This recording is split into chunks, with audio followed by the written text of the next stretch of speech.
Malam ini saya akan mengantar kita untuk bermenung bersama. Bertepatan pada hari ini juga gereja merayakan Hari Raya Semua Orang Kudus, para kudus. Ya. Ini tema yang akan kita renungkan. Orang kudus di pintu sebelah kita.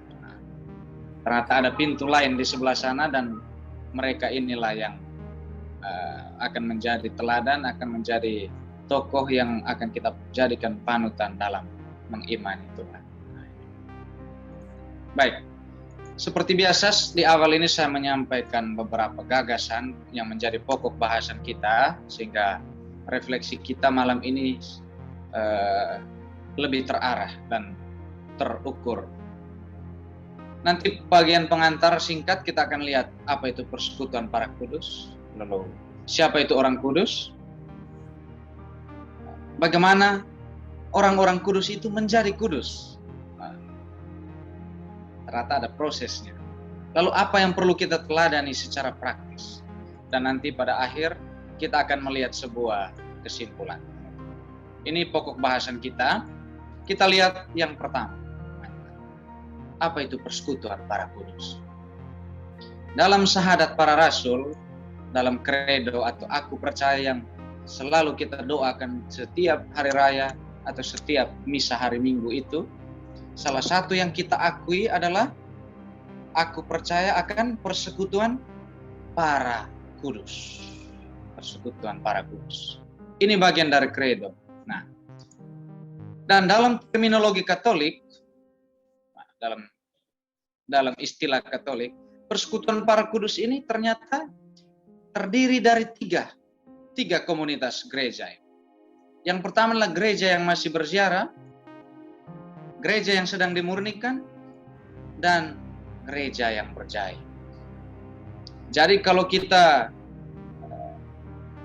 mengatakan atau mengakui kepercayaan kita akan persekutuan para kudus, sebetulnya yang hendak kita akui adalah ini, keterkaitan antara tiga komunitas gereja. Gereja yang masih berziarah, gereja yang sedang dimurnikan, dan gereja yang percaya. Kita lihat. Yang pertama, siapa itu yang termasuk gereja yang berziarah? Gereja yang sedang berziarah ini adalah kita-kita ini, yang masih hidup, yang masih mengemban misi di atas bumi. Nah, dan kita lihat arah panah ini menuju ke atas. Yang kemudian yang kedua adalah gereja yang sedang dimurnikan. Ini adalah saudara-saudara kita, umat beriman Kristiani yang sedang berada dalam api penyucian, yang sedang dipersiapkan untuk memasuki surga yang abadi itu. Dan yang ketiga adalah gereja yang percaya. Siapakah mereka? Mereka inilah yang hari ini kita rayakan secara khusus, yaitu para kudus. Yang kita yakini mereka sudah diam bersama Tuhan di surga yang abadi. Dan menariknya, alurnya ini, tadi kita lihat tanda panahnya itu menuju ke atas. Artinya suatu perjalanan iman, suatu ziarah iman. Dari bumi ini, jadi gereja yang sedang dimurnikan ini, mereka inilah yang kita bantu dengan doa-doa kita. Besok akan kita rayakan secara khusus hari raya, peringatan semua arwah, semua orang beriman. Mereka tidak lagi bisa menolong dirinya sendiri. Itulah mengapa mereka butuh doa-doa kita. Supaya mereka dipersiapkan sebelum memasuki komunitas gereja yang percaya. Nah, sementara komunitas yang ini, gereja yang percaya, merekalah yang menjadi pendoa bagi kita. Pendoa bagi kita. Jadi, pertama, kita mendoakan saudara-saudara kita yang sedang dimurnikan dalam komunitas gereja yang sedang dimurnikan, dan ketika mereka masuk dalam persekutuan gereja yang percaya, merekalah yang menjadi pendoa bagi kita. Ini sebuah pengantar untuk memberi kita satu cakrawala yang lebih luas mengenai tema hari ini, bahwa malam ini kita akan secara khusus bicara tentang komunitas gereja yang percaya. Tetapi tidak terlepas, selalu ada keterkaitan dengan kita dalam gereja yang masih berziarah. Ini bagian yang pertama, Ibu Bapak, Saudara-saudari sekalian. Lalu, sebuah pertanyaan yang perlu kita renungkan, siapa itu orang kudus? Kalau begitu, yang termasuk orang kudus itu siapa saja? Yang pertama adalah semua orang beriman Kristiani. Semua orang beriman Kristiani. Karena apa? Karena memang kalau dalam ungkapan teologis itu tidak ada satu standar kekudusan yang pas untuk semua orang. Artinya standar untuk saya berbeda dengan Ibu Linawati misalnya, ataupun setiap pribadi. Maka dikatakan semua kita dipanggil, namun setiap orang harus mengikuti jalan yang cocok baginya secara pribadi untuk menjadi kudus. Inilah istimewanya. Tentu betul bahwa Tuhan menghendaki agar semua kita menjadi kudus. Tapi Tuhan menentukan standar yang khas untuk masing-masing orang. Khas untuk masing-masing pribadi. Khas untuk masing-masing persona. Jadi begitu. Cara saya menjadi kudus berbeda dengan cara Ibu Bapak sekalian. Begitupun kita sekarang. Tetapi tentu saja ada standar yang umumnya, nanti kita lihat. Jadi kekudusan itu tidak hanya tertuju untuk para uskup, para pastor, religius, biarawan-biarawati, atau komunitas LPF saja. Tidak. Melainkan juga bagi semua orang. Inilah panggilan universal kita sebagai orang Kristiani. Yaitu dipanggil kepada kekudusan. Jadi yang pertama, kita perlu berbangga bahwa kita juga menjadi bagian dari orang kudus itu. Nah, mungkin ada yang sudah mencapai titik puncak, tapi ya banyak dari kita masih berjuang untuk menuju ke sana. Sehingga Bapak Paus Fransiskus tegaskan begini, bahwa kekudusan itu tidak terpisah dari keseharian maupun hidup doa yang terpisah dari pelayan. Jadi kekudusan itu bukan satu situasi yang terpisah dari kehidupan konkret. Sama sekali tidak. Justru kekudusan itu menjadi semakin nyata karena itu dihayati secara praktis. Itulah mengapa dalam Gaudium Evangelii Paus Fransiskus katakan, setiap kesempatan dapat menjadi langkah-langkah dalam perjalanan kita kepada kekudusan. Ini menarik. Jadi setiap kesempatan dapat menjadi langkah dalam perjalanan kita kepada kekudusan. Kesempatan itu bisa saja pada saat sejak kita bangun pagi, saat kita sedang mulai membersihkan rumah, mulai bertemu dengan orang-orang, ketika kita mulai menjalani hari, dalam perjalanan pergi ke gereja, misalnya ikut misa pagi, atau dalam aktivitas harian, dalam apapun bentuk pelayanan yang kita lakukan, apapun profesi yang kita jalan. Jadi setiap kesempatan itu bisa menjadi langkah menuju kekudusan. Memang ini masih agak sedikit konseptual, nanti kita akan lihat makin konkret. Lalu yang kedua, orang kudus itu adalah mereka yang diberi gelar secara khusus oleh gereja. Itu yang sering kita dengar sebagai beato atau beata itu, atau santo dan santa. Untuk menjadi beato dan beata itu prosesnya yang disebut beatifikasi. Sementara menjadi santo dan santa itu proses yang disebut kanonisasi. Nanti saya akan jelaskan. Jangan khawatir. Nah, saya lihat mulai ada sedikit mengkerut, tidak apa-apa. Ini kita awali dengan katekese, baru nanti panduan praktis. Bentuk tanggapan yang bagus juga kalau mengkerut itu artinya ya pesannya sudah menyapa, pesannya sudah tiba di tujuan paling tidak. Nah, lalu bagaimana mereka menjadi kudus? Beato-beata tadi, santo dan santa. Jadi saya memberikan sedikit gambaran singkat secara umum proses penggelaran seseorang itu menjadi orang kudus dalam gereja. Jadi tidak serta-merta.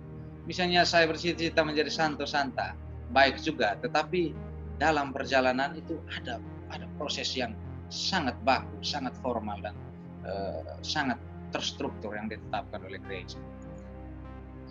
Memang pada awalnya gelar santo santa itu diberikan gereja tanpa ada mekanisme dan prosedur khusus. Jadi kalau seseorang itu dianggap kudus, apalagi kalau dia menjadi martir, maka secara otomatis gereja memberikan dia gelar sebagai santo atau santa. awalnya sejak abad pertama sampai abad ke-12. Barulah pada tahun 1234, ini sudah abad ke-13, mekanisme dan prosedur khusus mulai diatur.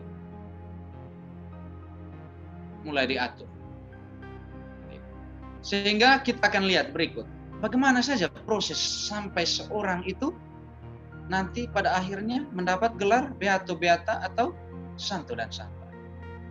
Proses. Ya seperti kalau dalam jajaran ya pemerintahan kan ada ya golongan-golongannya toh naik jabatannya dan segala macam. Nah, mirip-mirip ini juga. Tetapi ini menggambarkan satu proses. Bagaimana mereka menjadi kudus atau ditetapkan sebagai orang kudus dalam gereja. Yang pertama, sebelum mereka menjadi santo-santa, pertama mereka disebut ini, hamba Allah.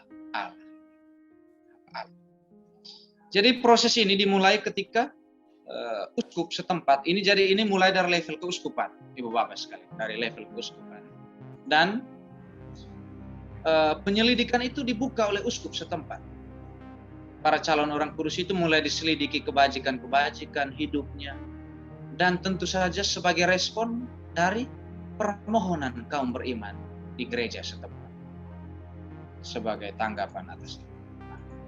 Dan penyelidikan ini umumnya dilakukan 5 tahun usai orang tersebut meninggal. Jadi syarat pertama supaya mulai dibuka proses untuk penggelaran menjadi santo-santa ini, dia harus meninggal dulu. Nah, jadi kalau Bapak Mikael Nanggolan mau digelari kudus, ya minta maaf, syarat pertama ini harus meninggal dulu. Dan setelah 5 tahun baru dibuka proses. Ibu Sarina pun begitu. Jadi bersabar ya, kalau mau dibuka proses penggelaran menjadi kudus. Nah, itu syaratnya. Atau tahapan pertama ini dimulai dari tingkat keuskupan. Ini disebut hamba Allah. Nah, kita maju, prosesnya setelah itu adalah yang disebut ini, declaration non cultus, pernyataan tak ada tahayul. Arti tidak ada penyembahan berhala terhadap orang yang diyakini hidupnya kudus. Jadi sesuatu mulai dapat diberikan izin dari ordinaris wilayah, tingkat keuskupan maupun tingkat pausan. Diizinkan untuk memeriksa jenazah dari hamba Allah tadi itu. Dibuka, diizinkan khusus untuk itu. Dan juga diberikan pernyataan bahwa tidak ada tahayul atau pemujaan berhala yang ditujukan kepada pelayan Tuhan yang dimaksud. Ini penting karena banyak orang yang kita akui mungkin semasa hidupnya itu banyak mujizat yang dilakukan, tetapi ketika sampai pada tahap penyelidikan ini, gereja memastikan bahwa semuanya itu rekayasa. Kita ingat sudah banyak sekali kasus dalam gereja, makanya tahapan ini begitu hati-hati gereja lakukan. Sampai seorang itu diberi gelar beato beata atau pada tahap yang paling puncak nanti sebagai santo dan santa. Yang bagian ini. Banyak biasanya ya berhenti sampai pada tahap ini. Tahap pertama dan kedua ini. Dan kalau ini sudah dinyatakan sah, bahwa tidak ada tahayul terhadap pelayan hamba Tuhan ini, maka tahap yang berikutnya adalah ini. Jadi gelarnya itu menjadi yang terhormat atau yang heroik dalam kebajikan. Apa yang dilakukan? Jadi Paulus mengumumkan teladan kebajikan dari pelayan Tuhan ini. Juga doa-doa khusus kepada calon orang kudus ini mulai dibuka, mulai dicetak kartu-kartu doa yang dibagikan kepada umat supaya devosi kepadanya mulai dilakukan. Supaya apa? Doa-doa yang dimohonkan itu sekiranya terjadi suatu mujizat yang diperoleh melalui perantaraan doa calon orang kudus yang ini. Jadi kalau Ibu Bapak mungkin pernah baca satu selebaran doa mohon mujizat melalui perantaraan ini berarti sudah fase dalam tahap ini, dalam tahap penggelaran untuk menjadi santo, santa atau beato, beata. Ini 3 bagian pertama. Nah, tahap yang keempat, kalau ini sudah terjadi, hanya butuh satu mujizat untuk maju ke tahap berikut yang disebut ini, blessed, yang terberkati atau beato, beata. Beato ini untuk seorang yang terberkati, orang kudus pria, jangan dibalik. Beata yang untuk orang kudus wanita. Apa yang dilakukan? Atau apa yang dimaksudkan dengan ini, gelar ini? Jadi semacam pernyataan resmi dari gereja bahwa sang pelayan Tuhan tadi telah berada di surga. Dan apa buktinya bahwa dia sudah berada di surga? Yaitu adanya mujizat yang terjadi melalui perantaraan doanya. Ini. Jadi satu syarat utama yang mesti dipenuhi supaya seorang itu boleh digelari beato beata adalah terjadi satu mujizat yang instan, spontan, dan sifatnya tetap. Sifatnya tetap. Jadi bukan main sulap-sulapan. Hari ini pakai trik, besok orang yang sakit itu dia lumpuh lagi, sakit lagi, tidak. Tetapi misalnya kalau mujizat itu penyembuhan, seperti penyembuhan yang terjadi itu penyembuhan yang total dan permanen. Dan juga penjelasan medisnya ya memang tidak bisa dijelaskan secara medis. Ada beberapa syarat untuk itu.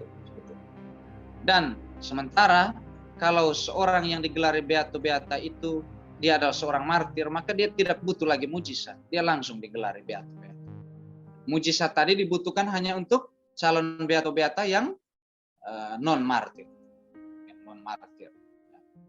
Jadi ya berdoa juga supaya kalau mau cepat dapat gelar beato beata, ya Pak Albert bisa doakan supaya menjadi martir. Itu prosesnya 5 tahun itu sudah.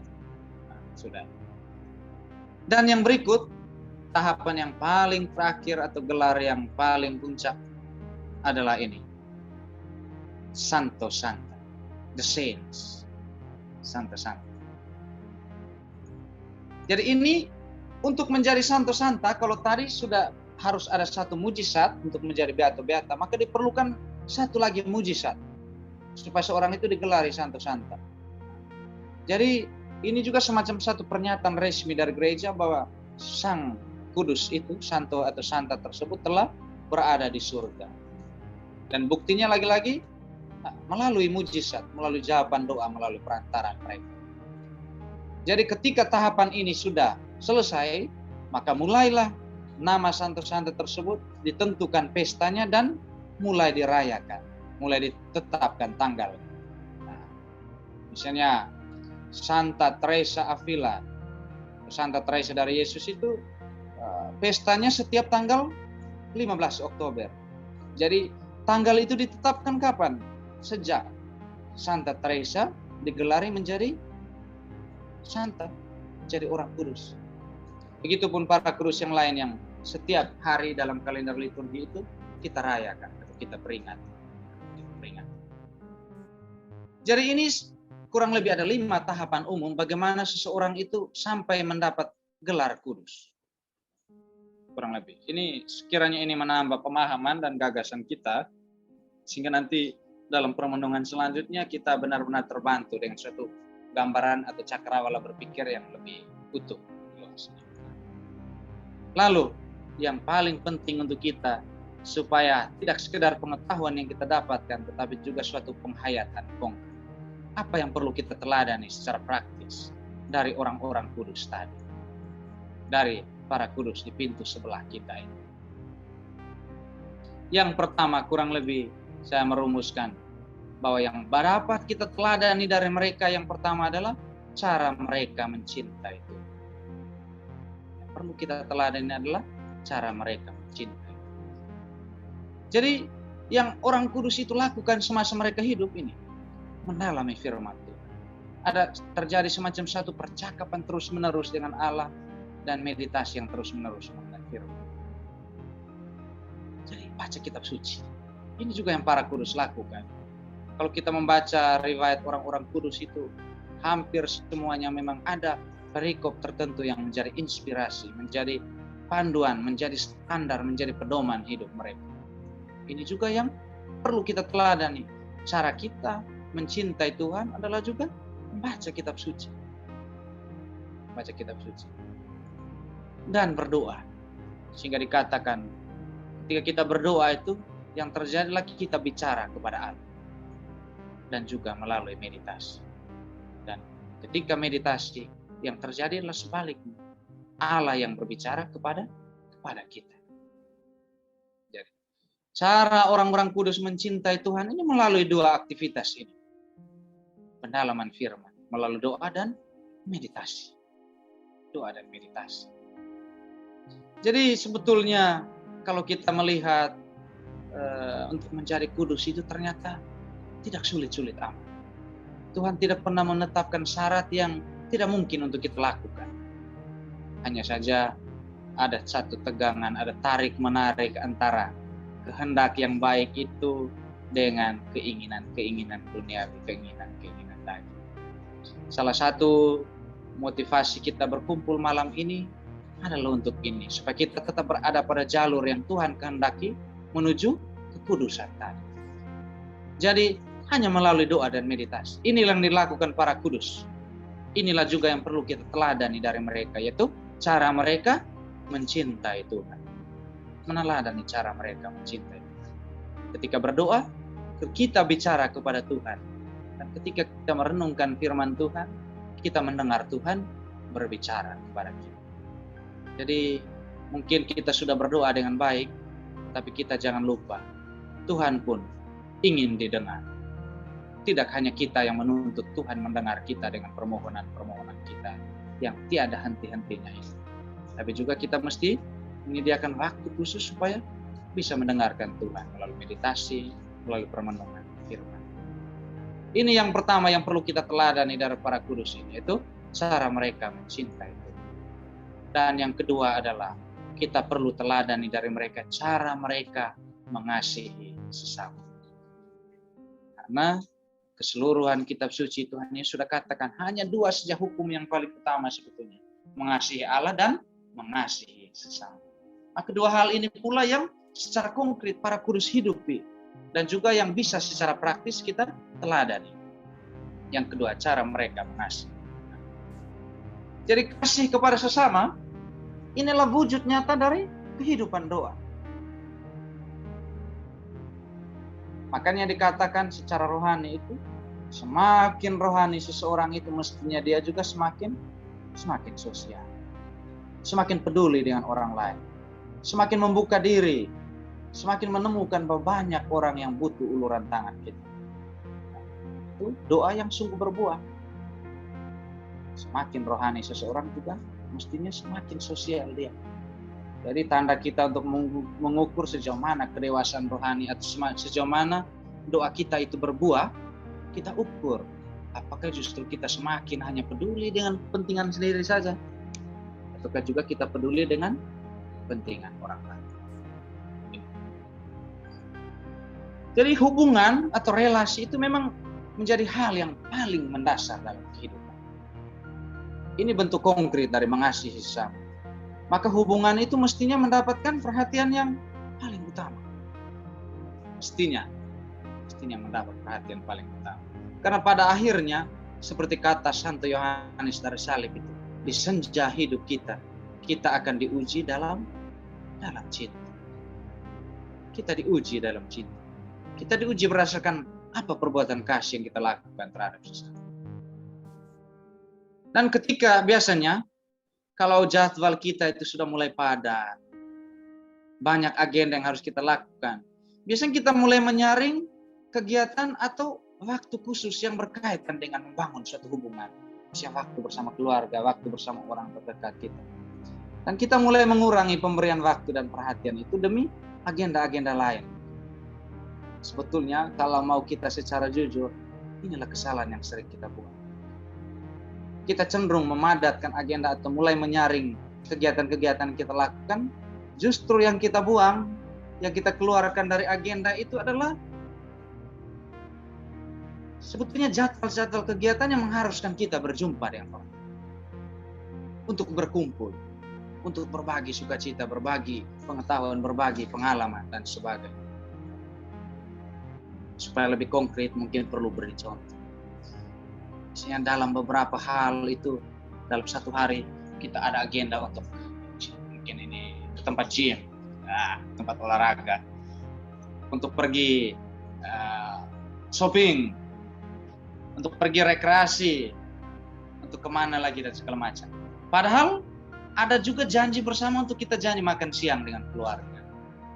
Untuk bertemu keluarga jam-jam tertentu. Tapi karena kita merasa bahwa prioritas bersama keluarga ini bisa digeser dulu, maka kita mulai menyaring agenda yang ini, mengedepankan kegiatan-kegiatan lain karena kita rasa itu tadi terlalu banyak. Sebetulnya kalau kita mau ukur dari segi prioritas yang paling pertama, kalau kita lihat dari satu sudut pandang yang lebih kekal, lebih luas, lebih ini, harusnya yang lebih kita prioritaskan adalah kegiatan-kegiatan yang berkaitan dengan membangun relasi, membangun suatu hubungan. Ini yang dilakukan para kudus, yang pada akhirnya diberi gelar oleh gereja, yang akan menjadi contoh dan teladan bagi kita. Ada prioritas tentang hubungan dengan sesama. Karena apa? Karena yang meninggalkan suatu warisan yang kekal itu adalah kasih. Yang lain-lain itu ya juga tetap ada warisan yang kelihatan, tapi itu tidak kekal ternyata. Jadi bagaimana kita memperlakukan orang lain, itulah yang paling bertahan lama, bukan harta atau status sosial kita. Jadi yang akan kita tinggalkan di dunia itu adalah kenangan-kenangan bagaimana kita memperlakukan orang lain secara wajar dan tepat. Mungkin kita tidak beri mereka yang sesuatu yang mengenyangkan perut atau segala macam, sesuatu yang bisa mereka raba dengan tangan, tetapi suatu pemberian diri, suatu pemberian waktu untuk hadir bersama itulah yang akan dikenang dalam. Itulah sesuatu yang lebih mulia yang akan kita tinggalkan. Jadi ini mengenai suatu kasih, cara kita mengasihi sesama, konkretnya. Ya. Sebuah kesimpulan.